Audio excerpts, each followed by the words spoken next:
고급 한정식집의 은은한 조명 아래 고성이 오가며 정적을 깨뜨리고 있었다.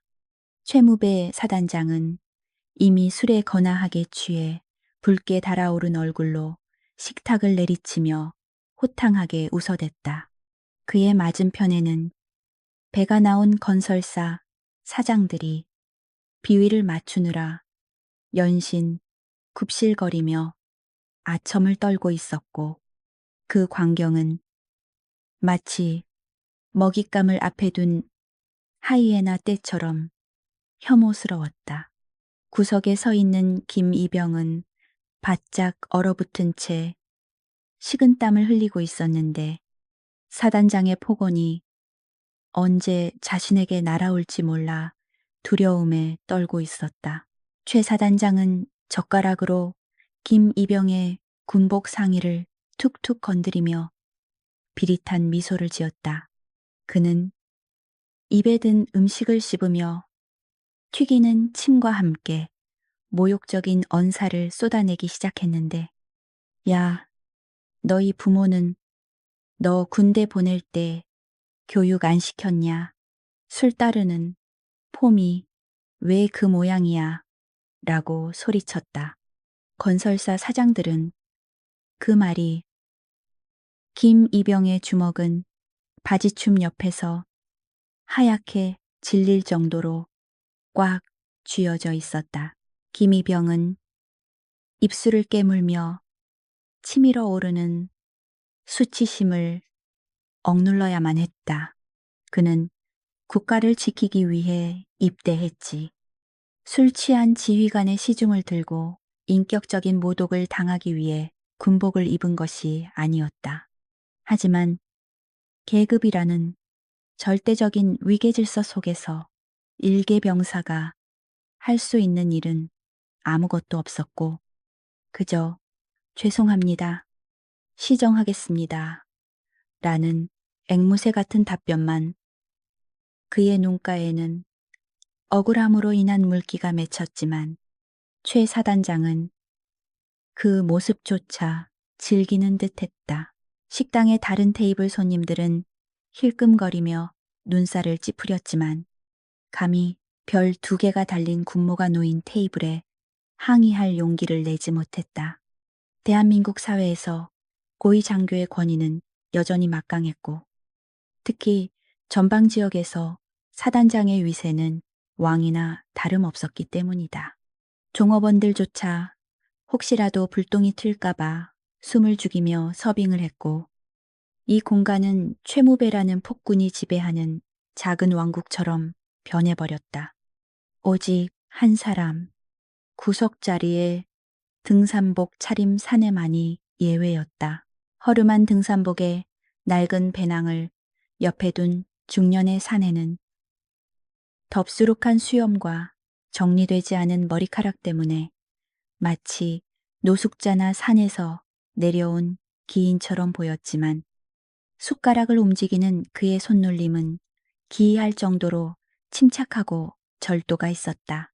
그는 소란스러운 소음 속에서도 전혀 동요하지 않고 식사에만 집중하는 듯 했으나, 챙이 넓은 모자 아래 감춰진 날카로운 눈빛은 이미 식당 내부의 모든 상황을 낱낱이 파악하고 있었다. 최 사단장의 횡포는 점입가경으로 치달아 이제는 김이병에게 무릎을 꿇고 술을 받으라고 강요하기에 이르렀다. 요즘 애들은 군기가 빠져서 말이야. 땅바닥을 기어봐야 정신을 차리지 라며 낄낄거리는 그의 목소리는 식당 전체를 울릴 정도로 컸다. 건설사 사장이 역시 장군님은 병사 다루는 법을 아십니다 라며 맞장구를 치자 최 사단장은 기고만장해져서 김이병의 정강이를 군 홧발로 툭 찼다. 둔탁한 소리와 함께 김이병이 비틀거렸다. 김이병이 고통을 참으며 무릎을 꿇으려던 찰나 쨍그랑하는 소리가 식당의 소음을 갈라놓았다.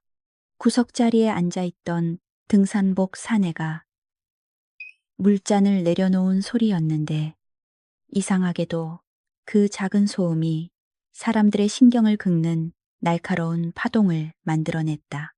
사내는 천천히 고개를 들어 최 사단장 쪽을 응시했는데 그 깊고 어두운 눈동자는 마치 심해처럼 차가웠다. 그는 나직하지만 또렷한 목소리로 혼잣말처럼 중얼거렸다. 군복이 울고 있군. 최 사단장은 그 소리를 듣고 미간을 찌푸리며 고개를 돌렸다. 감히 자신의 흥을 깨는 작자가 누구인지 확인하려는 오만한 눈빛이었다. 그는 등산복 차림의 사내를 위아래로 훑어보더니 경멸 어린 표정으로 어이, 거기, 거지 같은 놈, 방금 뭐라고 짓거렸냐? 라고 소리쳤다. 사내는 대답 대신 숟가락을 내려놓고 냅킨으로 입가를 닦으며 천천히 자리에서 일어났다. 그 움직임에는 맹수가 사냥을 앞두고 몸을 일으키는 듯한 위압감이 서려 있었다. 식당 안의 공기가 순식간에 무겁게 가라앉았고 김희병은 불안한 눈빛으로 사내를 바라보았다. 그는 사내가 자신을 도와주려 한다는 것을 직감했지만 상대는 무속을 위해 권력을 가진 사단장이었기에 오히려 사내에게 해가 될까 걱정이 앞섰다. 사내는 낡은 등산 배낭을 메고 천천히 그러나 거침없이 최 사단장의 테이블로 다가왔다. 그의 발걸음파, 소리는 시끄러운 식당 안에서도 기이할 정도로 뚜렷하게 들려왔고 이는 폭풍 전야의 고요함을 예고하고 있었다. 최 사단장은 자신의 위세에 눌려 사과하러 오는 것이라 착각하고 비웃음을 흘렸다. 오냐, 와서. 안주가 모자랐던 참인데 잘 됐군. 이라며 빈잔을 내밀었다. 하지만 사내는 잔을 받는 대신 식탁 위에 놓인 김이병의 모자를 집어들고 흙먼지를 털어주었다.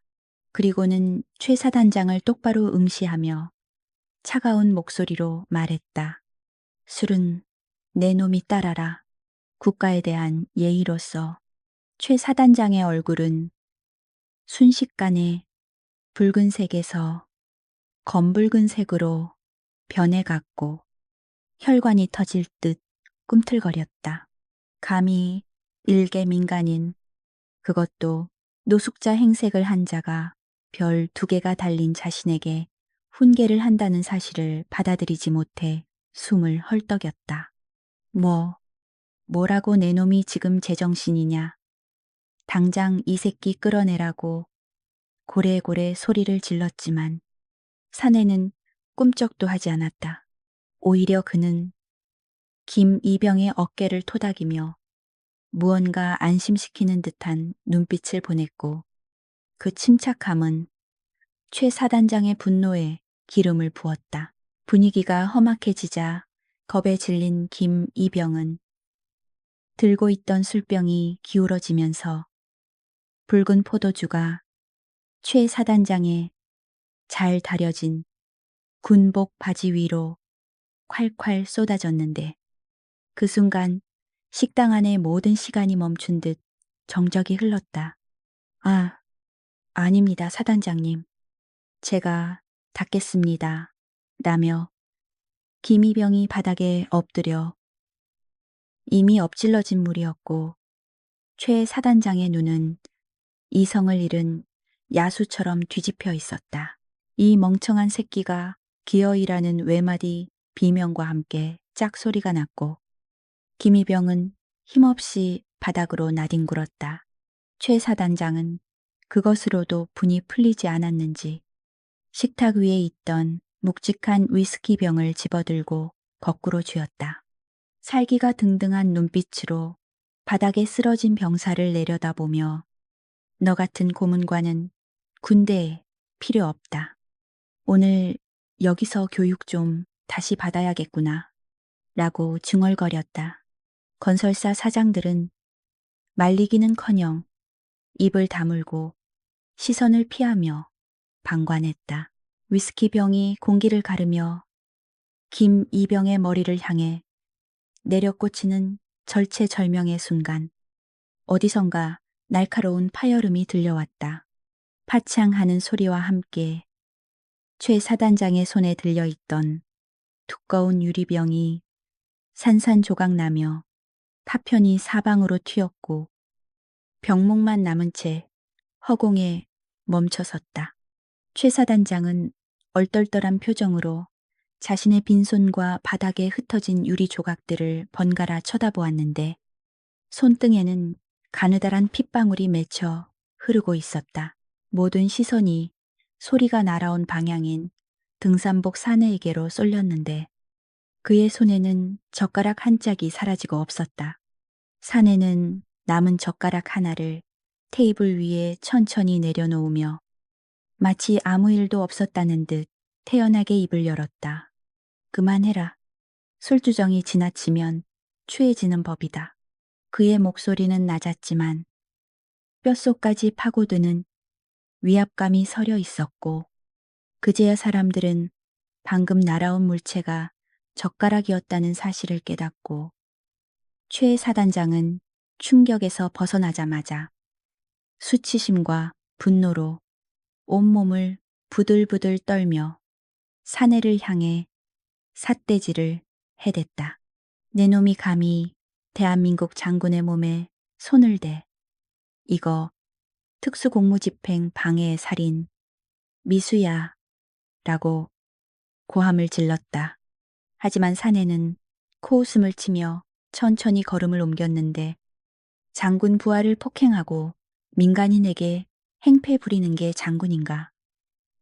라고 일갈하며 최 사단장의 권위를 바닥까지 끌어내렸다. 사내의 도발에 자존심이 상할 대로 상한 최 사단장은 곁에 있던 헌병대 소속 경호원들에게 눈짓을 보냈다. 뭐 하고 있어? 저 미친 거지를 당장 체포해 반항하면 쏴버려도 좋아 라고 악을 썼다. 헌병들은 잠시 주춤했지만 서슬퍼런 사단장의 명령을 거역할 수 없어 곤봉을 빼들고 사내를 포위하기 시작했다. 식당 안의 긴장감은 최고조에 달했고 손님들은 비명을 지르며 구석으로 몸을 피했다. 포위망이 좁혀오는 와중에도 사내는 주머니에 손을 찔러 넣은 채 국가를 지키라고 준 힘을 고작 술주정뱅이 뒤치다꺼리 하는 데 쓰나 부끄러운 줄 알아라.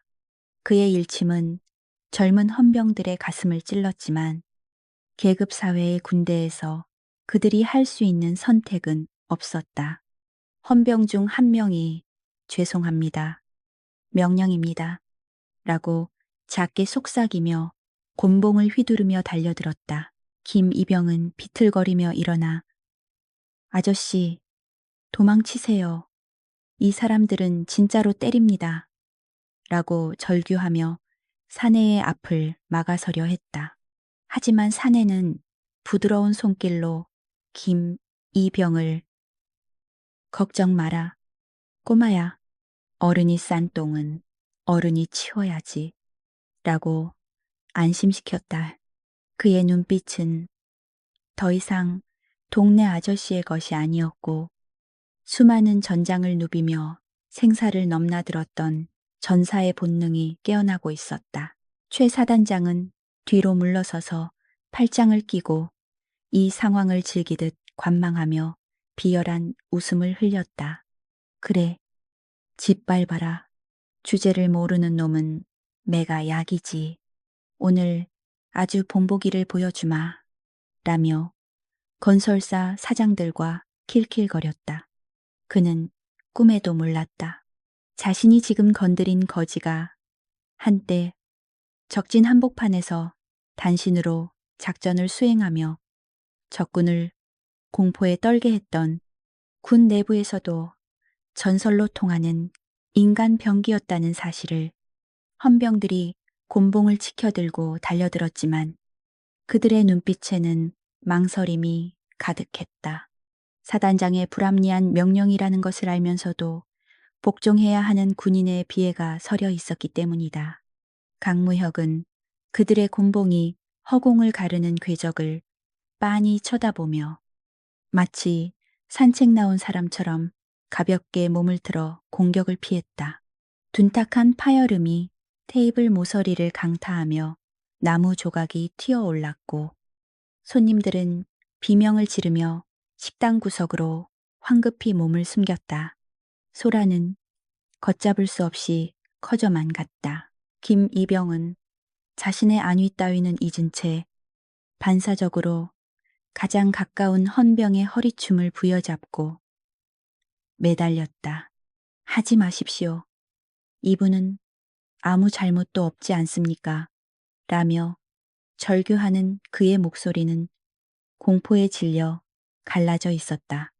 하지만 당황한 헌병이 몸부림치는 과정에서 김이병은 바닥에 거칠게 내동댕이 쳐지며 식탁 다리에 머리를 부딪혔다. 붉은 피가 이마를 타고 흘러내려 그의 시야를 가렸지만 그는 포기하지 않고 비틀거리며 다시 일어나려 발버둥쳤다. 최 사단장은 감히 병사 따위가 자신의 명령 집행을 방해한다는 사실에 분노하여 직접 발길질을 해댔다.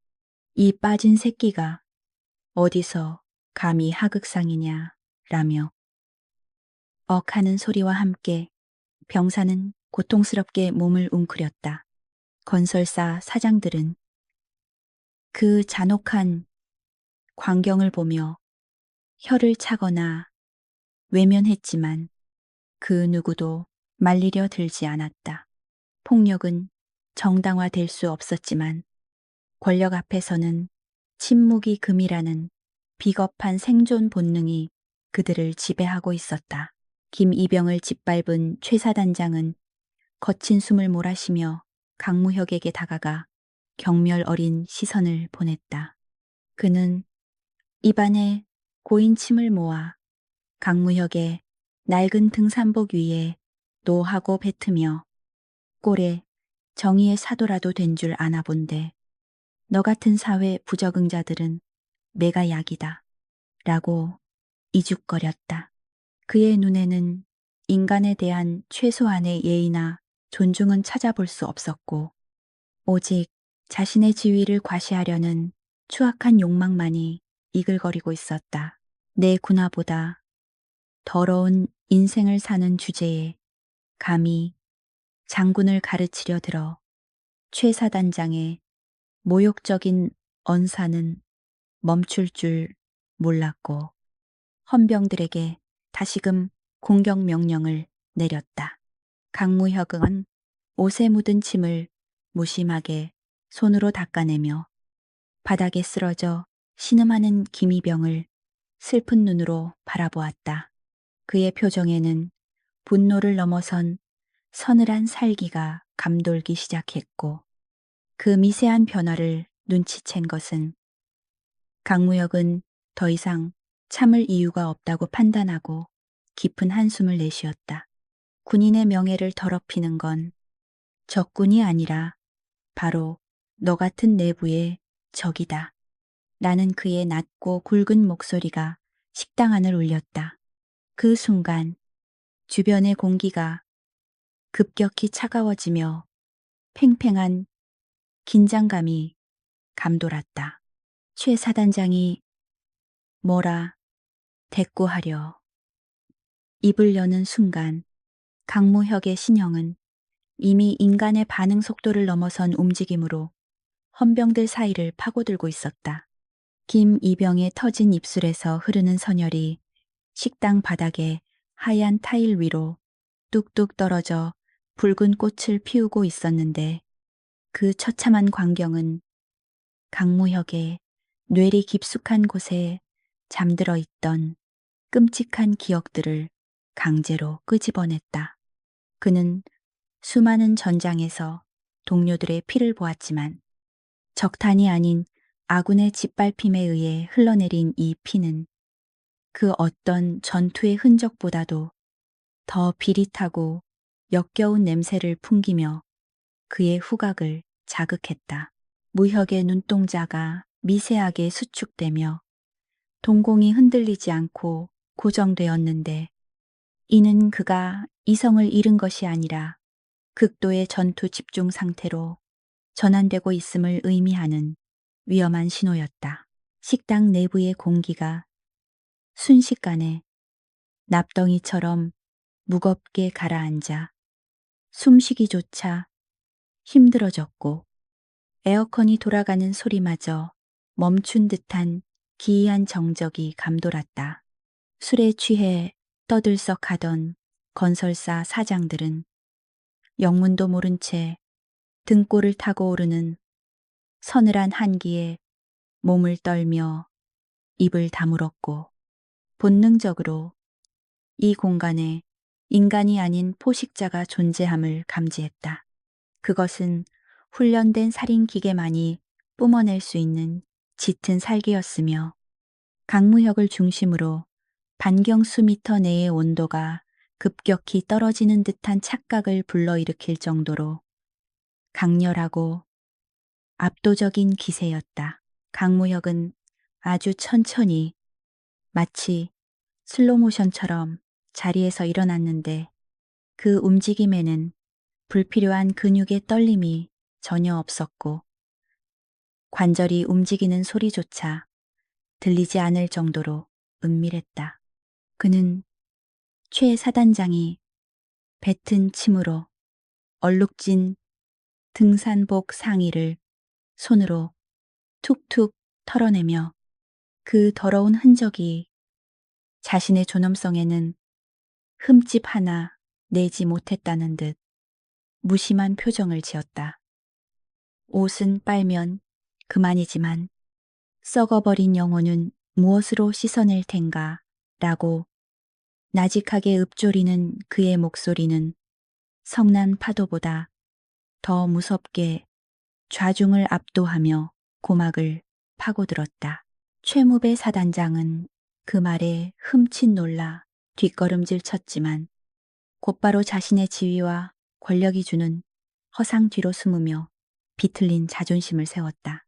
그는 붉게 충혈된 눈으로 강무혁을 노려보며 이 미친 새끼가 뚫린 입이라고 함부로 짓거려.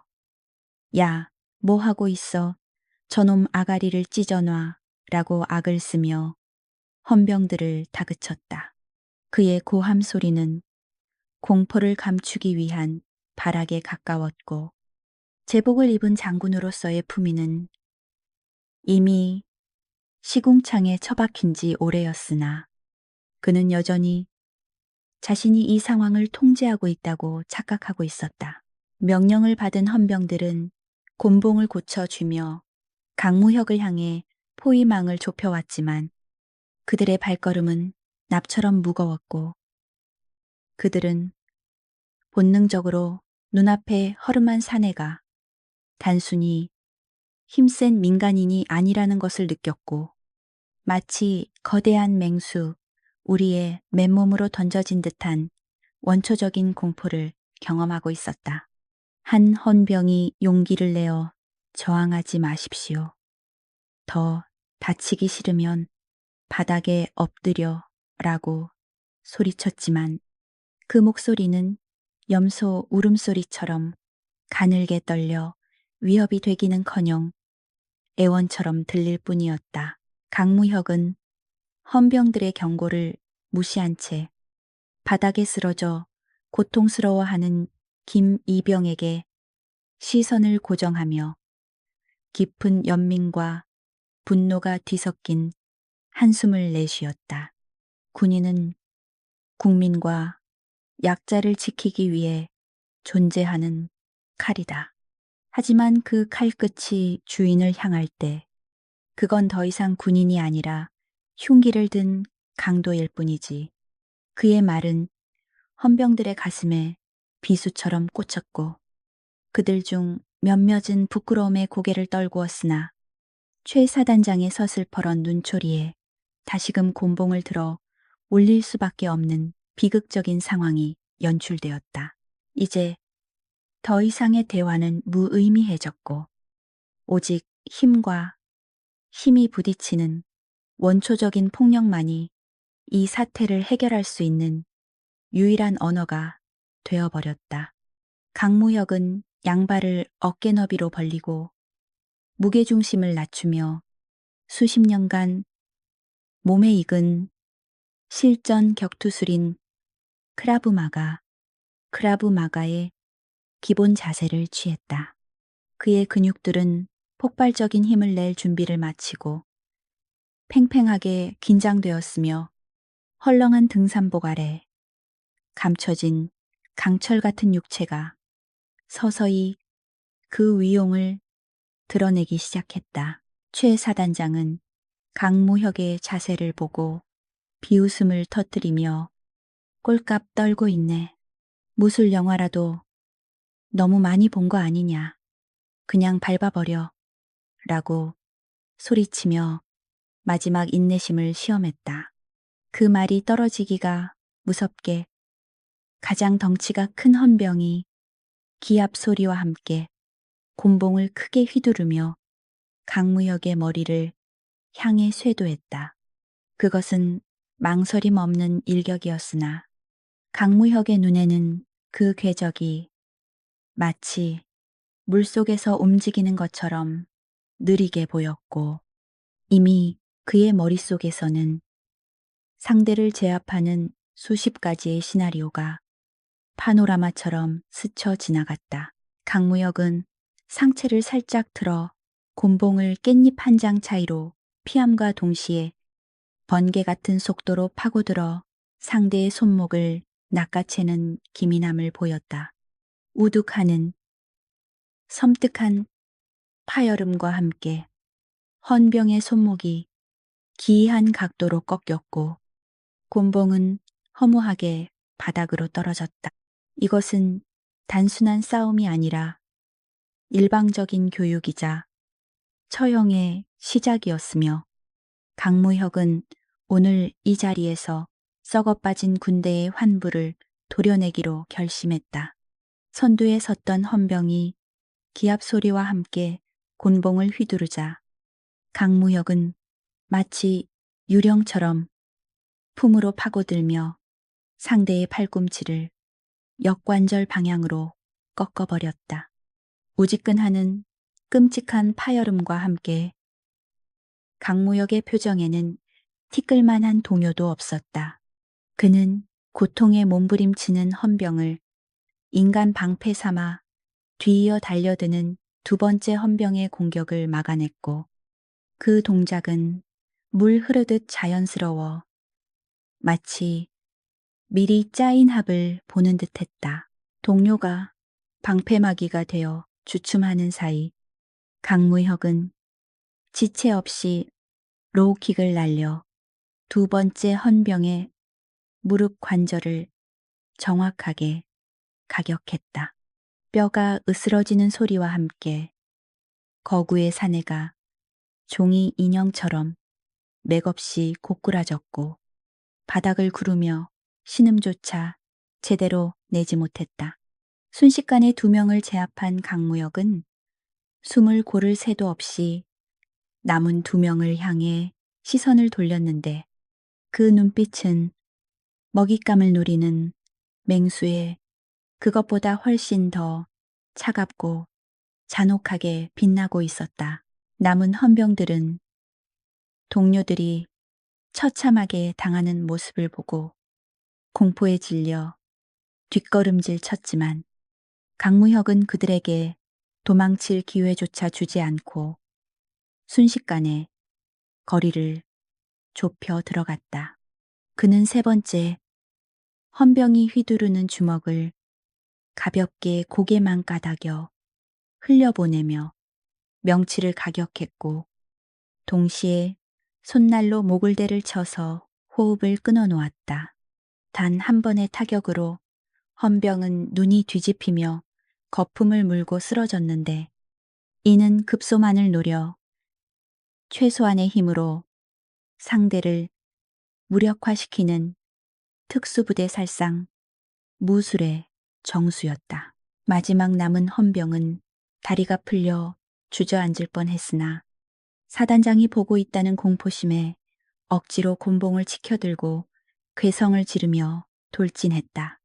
하지만 그것은 겁먹은 개가 짖는 것과 다를 바 없는 무모한 자살 행위나 다름없었고 강무혁은 상대의 빈틈을 파고들어 손목을 비틀어 곤봉을 빼앗은 뒤 그대로 정강이를 걷어찼다.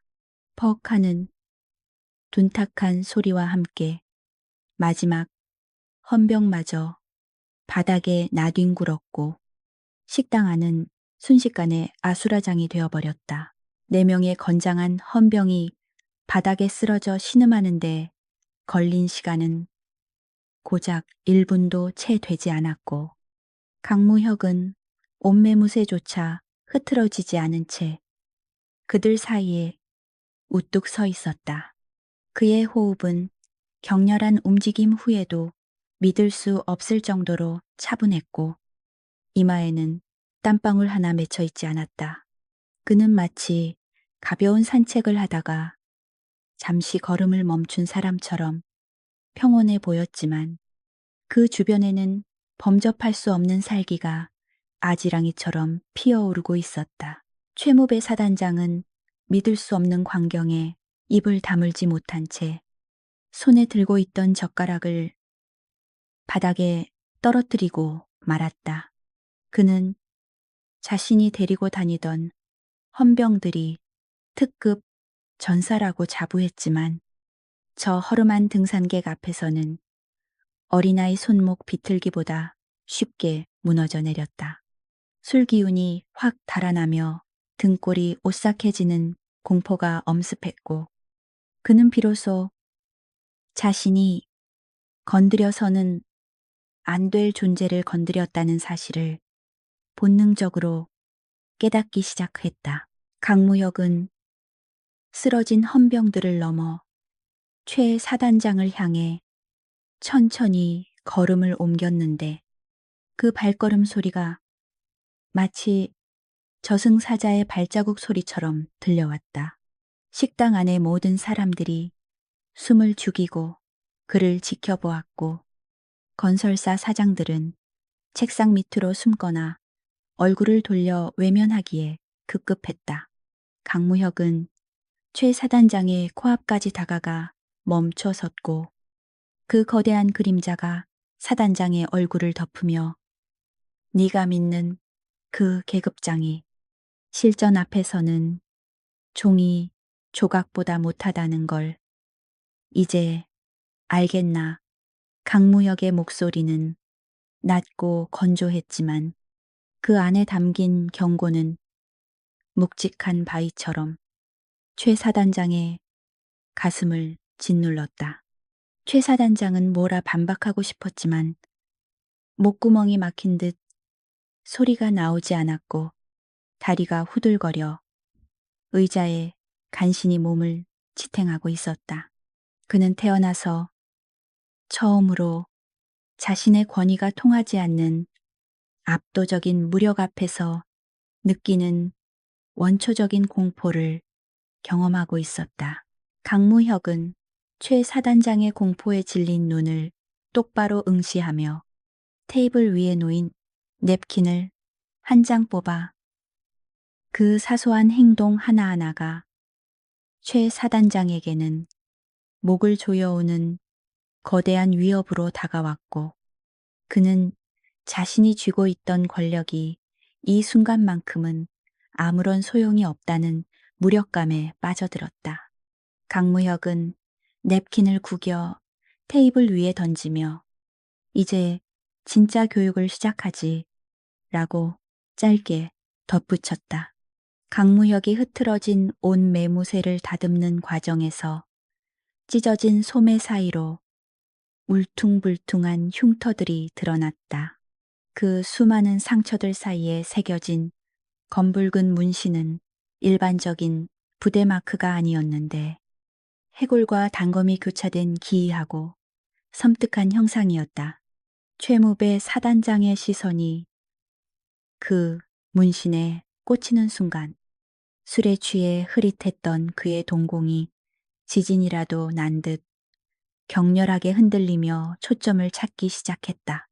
그는 본능적으로 자신의 기억 저장소 가장 깊은 곳에 묻어두었던 공포를 끄집어냈다.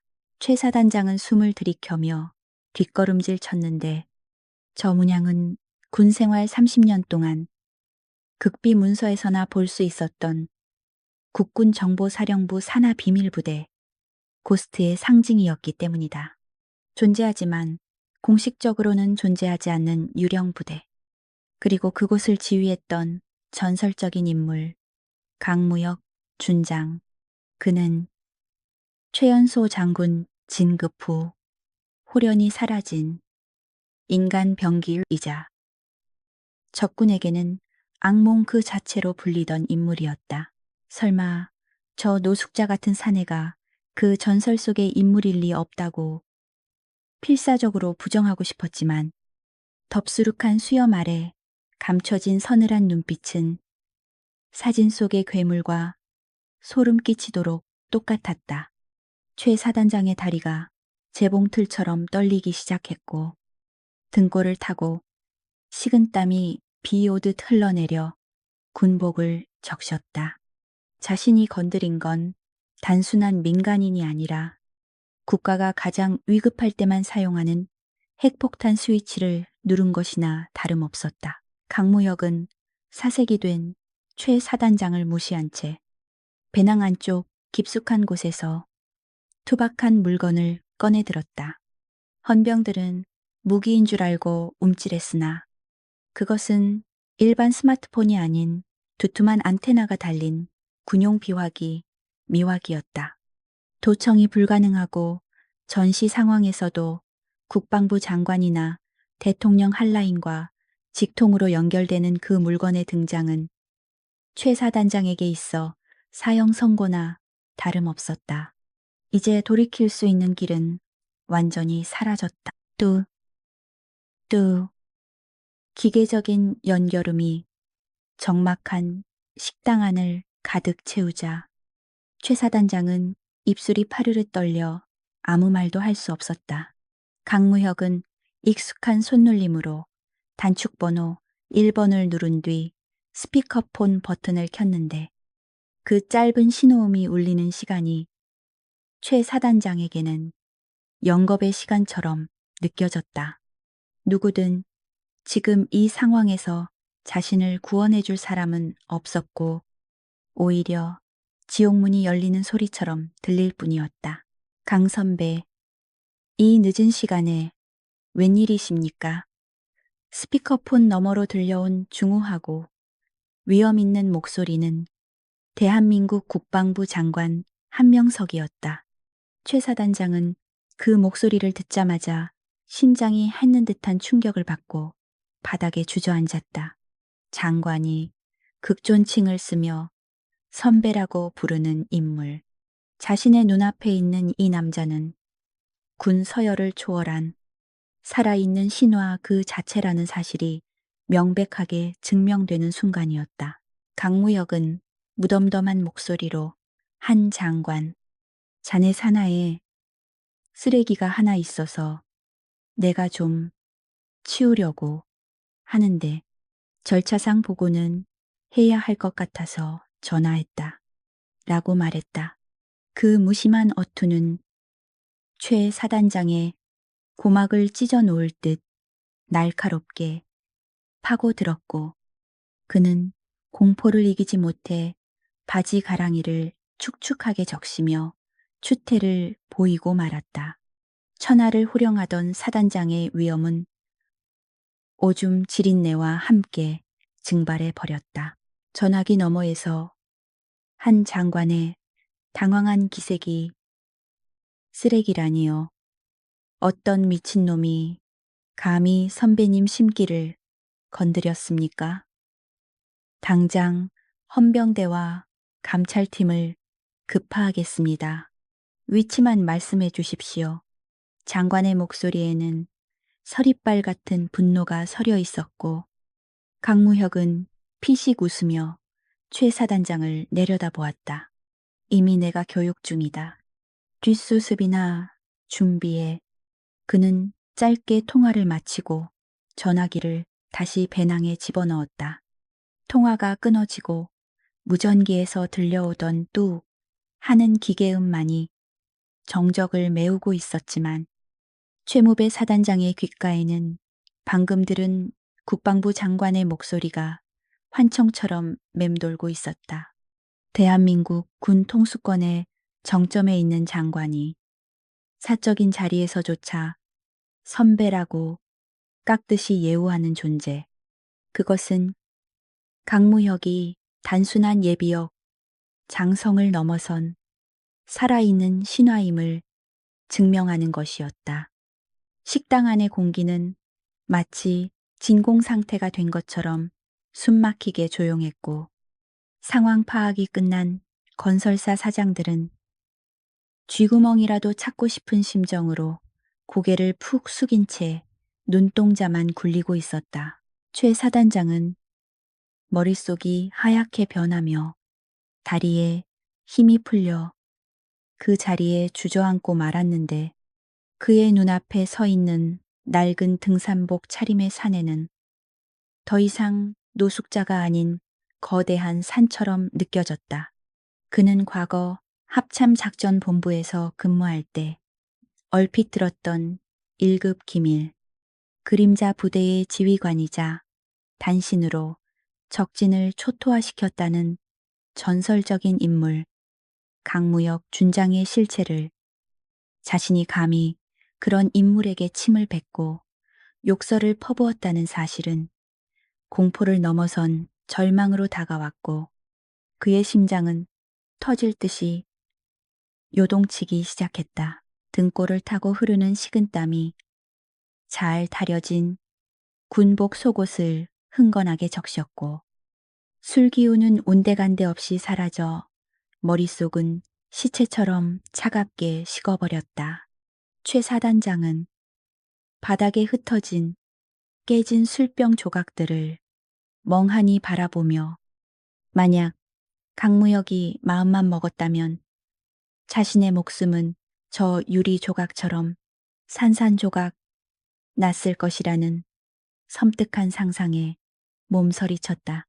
그는 떨리는 입술을 달싹거리며 변명이라도 해보려 했지만 턱관절이 제멋대로 딱딱 부딪히는 바람에 그저 짐승의 신음 같은 소리만 흘러나올 뿐 제대로 된 언어를 구사할 수 없었다. 강무혁은 무전기를 배낭 깊숙이 집어넣고는 천천히, 아주 천천히 최 사단장을 향해 걸음을 옮겼는데 그 발소리는 사형 집행장의 북소리처럼 그가 한 걸음씩 다가올 때마다 최 사단장은 엉덩이를 뒤로 빼며 물러났지만 등 뒤는 이미 막혀 있어 도망칠 곳조차 없었다. 강무혁의 눈빛에는 분노나 경멸 같은 감정조차 담겨 있지 않았는데 그 무심함이 오히려 화를 내거나 소리를 지르는 것보다 훨씬 더 큰 공포를 불러일으키며 상대방을 압도하고 있었다. 구석에 쓰러져 있던 김이병은 부어오른 눈을 간신히 뜨고 이 믿기지 않는 반전의 광경을 지켜보고 있었는데 천하의 사단장이 바닥을 기며 공포에 떠는 모습은 현실감이 없었다. 그는 자신을 구해준 아저씨가 평범한 사람이 아니라는 것은 짐작했지만 국방부 장관과 직통으로 통화하는 고위 인사일 줄은 꿈에도 상상하지 못했다.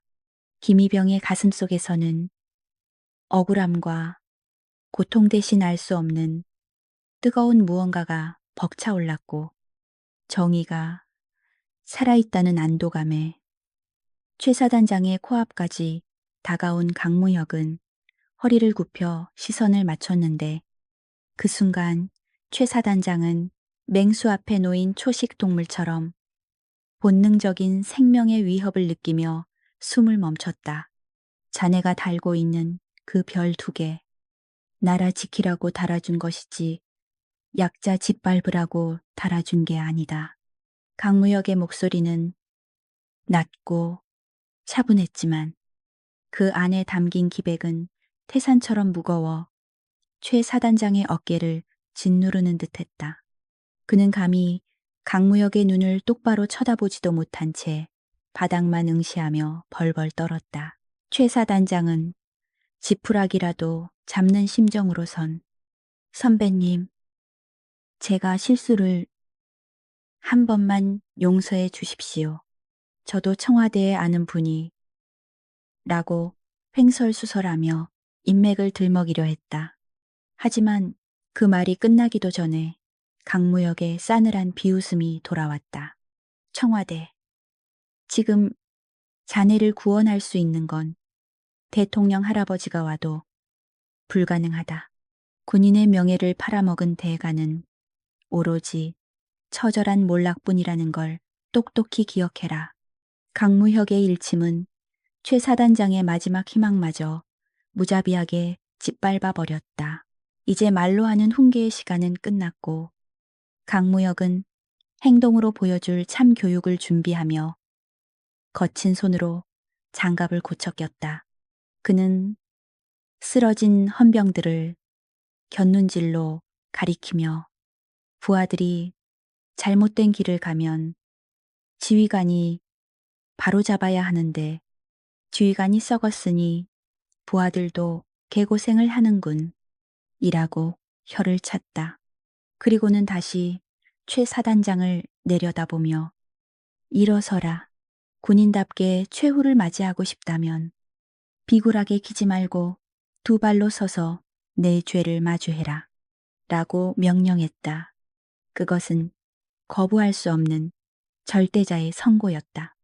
강무혁은 최 사단장의 멱살을 한 손으로 거칠게 낚아채더니 마치 짐짝을 다루듯 가볍게 들어올렸다.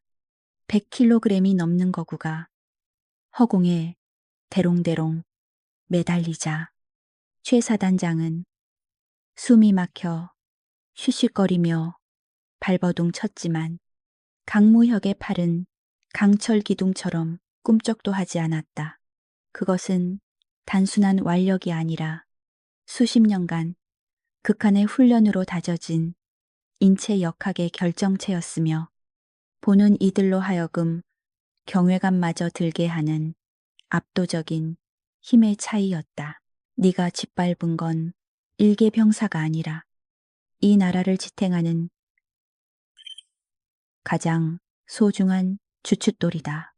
강무혁은 최 사단장을 김이병 앞에 내동댕이 치듯 무릎 꿇리며 그의 손목 관절을 비틀어 제압했다.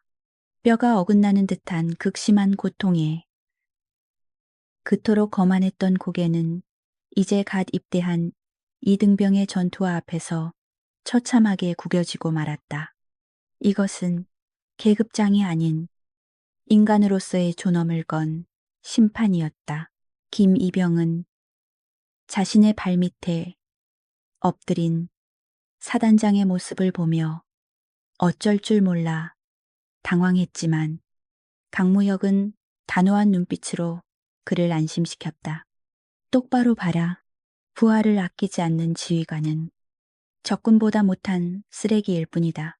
강무혁의 일갈은 김이병의 가슴속 깊이 박혔고 그는 비로소 어깨를 펴고 당당하게 사단장을 내려다볼 수 있었다. 공포의 대상이었던 폭군은 이제 살려달라고 애원하는 비겁한 겁쟁이로 전락해 있었다. 최 사단장은 수치심의 얼굴이 붉게 달아올랐지만 강무혁의 손아귀 힘이 강해질수록 자존심 따위는 사치라는 것을 깨달았다. 사과하겠습니다. 잘못했습니다. 강무혁은 차갑게 웃으며 손에 힘을 더 주었다. 누구한테 하는 소리냐? 나한테 하지 말고 네가 피 흘리게 만든 저 병사에게 정중하게 고개 숙여 사과해라. 그 명령은 절대적이었고 최 사단장은 김이병을 향해 몸을 돌려야만 했다. 김이병, 미안하다. 내가 술에 취해서 정말 미안하다. 최 사단장은 굴욕감에 눈물을 흘리며 억지로 사과를 뱉어냈다. 대한민국 육군소장이 까마득한 병사 앞에서 무릎을 꿇고 비는 광경은 식당 안의 모든 사람들에게 충격과 동시에 묘한 카타르시스를 선사했다. 건설사 사장들은 이 믿기지 않는 광경을 휴대폰으로 몰래 촬영하며 내일 아침 뉴스 헤드라인을 장식할 특종임을 직감했다. 하지만 강무혁의 처벌은 여기서 끝나지 않았는데 그는 최 사단장의 가슴 주머니에 꽂혀 있던 고급 실크 행커치프를 거칠게 뽑아냈다. 말로만 하는 사과는 개나 주라지. 네가 흘리게 만든 피는 내 손으로 닦아라. 강무혁은 행커치프를 최 사단장의 손에 쥐어주며 김이병의 얼굴에 묻은 피를 닦으라고 명령했다. 그것은 최 사단장이 가진 마지막 자존심의 껍질까지 벗겨내는 잔혹하지만 정당한 형벌이었다. 최 사단장은 덜덜 떨리는 손으로 김이병의 터진 입술과 이마의 피를 조심스럽게 닦아내기 시작했다. 값비싼 실크천이 붉은 선열로 물들어가는 모습은 권력의 허무함을 상징적으로 보여주었고 김이병은 그 손길을 받으며 묘한 감정에 휩싸였다. 자신을 벌레 취급하던 손이 이제는 자신의 상처를 치료하는 도구가 되었다는 사실은 정의가 살아있음을 증명하는 가장 확실한 증거였다. 식당 안은 쥐 죽은 듯 고요했지만 사람들의 마음속에서는 뜨거운 환호성이 터져 나오고 있었다. 약자를 괴롭히던 강자가 더 강한 힘 앞에서 무릎 꿇는 전형적인 권선징악의 드라마가 눈앞에서 펼쳐졌기 때문이다. 강무혁은 피 묻은 행커치프를 바닥에 던지며 최 사단장의 귀에 대고 나직하게 속삭였다. 오늘 이 일을 평생 기억해라. 만약 또다시 권력을 남용한다면 그때는 내가 직접 내 목을 치러 올 것이다. 강무혁은 마지막으로 최 사단장의 어깨를 툭툭 치며 자리에서 일어났고 최 사단장은 실이 끊어진 인형처럼 바닥에 널브러졌다. 그는 육체적인 고통보다 정신적인 충격으로 인해 넋이 나간 표정이었고 더 이상 장군의 위엄은 찾아볼 수 없었다. 강무혁은 김이병의 어깨를 감싸 안으며 고생했다. 군인, 오늘은 들어가서 푹 쉬어라. 라고 따뜻하게 위로했다. 김이병은 그제야 참았던 눈물을 터뜨리며 고개를 끄덕였다. 식당 밖에서 요란한 사이렌 소리가 밤 공기를 가르며 울려 퍼지더니 곧이어 헌병대 차량과 검찰단 소속의 국방부 직할 수사관들이 문을 박차고 들어와 현장을 통제하자 식당 안은 다시 한번 긴장감에 휩싸였다. 최무배 사단장은 그 소리를 듣고 체념한 듯 고개를 떨구었는데 이미 자신의 운명이 끝났음을 직감했기 때문이었다. 요원들은 신속하고 절도 있는 동작으로 움직이며 최 사단장과 그 일행을 포위하여 도주로를 완전히 차단했다. 선두에 선 헌병대장은 바닥에 주저앉은 최 사단장에게는 눈길조차 주지 않고 곧바로 강무혁에게 다가가 절도 있게 거수경례를 붙였다. 충성 국방부 장관님의 긴급 특명을 받고 출동했습니다. 뒤처리는 저희가 확실하게 맡겠습니다. 강무혁은 가볍게 고개를 끄덕이며 한 발 물러섰고 헌병들은 즉시 최 사단장의 양팔을 거칠게 붙잡아 일으켜 세웠다.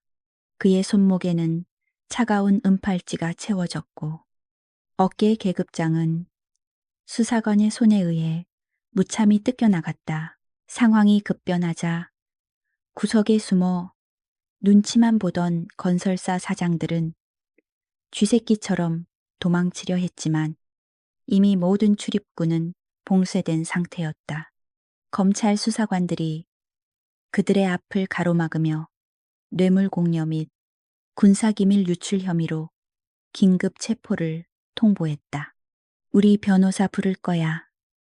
이건 인권 침해라고 라며 고래고래 고함을 질렀지만 수사관들은 들은 척도 하지 않고 그들을 강제로 연행해 나갔다.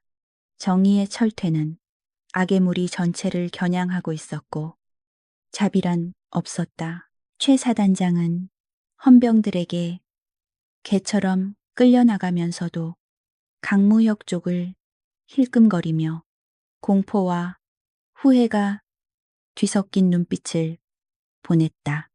그는 평생을 바쳐 쌓아온 명예와 권력이 하룻밤의 오만함과 술주정으로 인해 물거품처럼 사라지는 것을 뼈저리게 느껴야만 했다. 식당 안의 손님들은 그 통쾌한 장면을 스마트폰으로 촬영하며 환호성을 질렀고 이 영상은 곧 인터넷을 통해 전파되어 군 내부의 썩은 환부를 도려내는 결정적인 증거가 될 것이 분명했다. 모든 소란이 정리되고 정적이 찾아오자 강무혁은 멍하니 서 있는 김이병에게 다가가 엉망이 된 군복 상의를 단정하게 여며주었다. 군복은 흙먼지가 묻어도 빨면 그만이지만 긍지를 잃어버리면 껍데기에 불과하다. 넌 오늘 그 긍지를 지켰다. 그의 투박하지만 따뜻한 손길은 김이병의 얼어붙은 마음을 녹여주었고 김이병은 북받치는 감정에 눈물을 글썽이며 고개를 끄덕였다. 강무혁은 주머니에서 낡은 손수건을 꺼내 너는 오늘 훌륭한 군인의 자세를 보여주었다. 내일부터는 더 이상 부당한 괴롭힘을 당하지 않을 것이다. 국방부직 할 부대로 전출 명령이 내려갈 테니 걱정 말고 부대로 복귀해라. 강무혁의 약속은 빈말이 아니었고 김이병에게는 새로운 희망의 빛과도 같았다. 그는 떨리는 목소리로 감사합니다. 정말 감사합니다. 필승이라고 외치며 생면부지의 은인에게 군인으로서 최고의 경의를 표하는 거수경례를 올렸다. 식당 안의 소란이 잦아들고 헌병들이 철수한 뒤 사람들은 그제야 숨죽여 지켜보던 영웅에게 감사의 인사를 전하려 고개를 돌렸다. 하지만 방금 전까지 김이병을 다독여주던 등산복 차림의 중년 사내는 마치 신기루처럼 흔적도 없이 사라지고 없었다.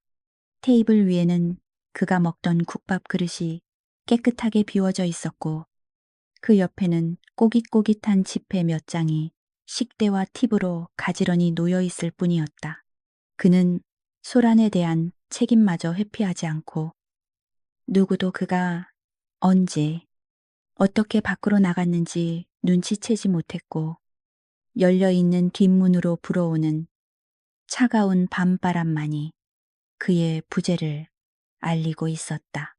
그는 칭송이나 보상을 바라고 한 행동이 아니었기에 자신의 할 일을 마치자마자 미련 없이 그림자 속으로 몸을 감춘 것이었다. 어둠이 내려앉은 거리 저편으로 낡은 배낭을 메고 터벅터벅 걸어가는 그의 고독한 뒷모습이 가로등 불빛 아래 잠시 비쳤다가 이내 깊은 어둠 속으로 녹아들었다. 김이병은 사내가 사라진 방향을 향해 오랫동안 부동 자세로 서 있었고 그의 눈에는 존경심과 함께 군인으로서의 새로운 각오가 서려 있었다. 오늘 밤 이 작은 식당에서 일어난 기적 같은 사건은 권력에 취해 비틀거리는 자들에게는 뼈저린 공포를, 억압받는 약자들에게는 뜨거운 희망을 심어주었다. 진정한 힘이란 과시하는 것이 아니라 가장 낮은 곳에서 묵묵히 정의를 지탱하는 것임을 세상은 여전히 불합리하고 제복을 입은 포식자들은 곳곳에 숨어 힘없는 약자들을 노리고 있을지 모른다. 하지만 절망하지 마라. 어딘가에는 강무역처럼 자신의 정체를 숨긴 채 우리를 지켜보는 그림자 영웅들이 반드시 존재하니까 정의가 승리하는 짜릿한 순간을 계속 보고 싶다면 지금 바로 구독과 좋아요를 눌러 우리와 함께하라. 다음번에는 더 강력하고 통쾌한 사이다. 참 교육으로 돌아오겠다.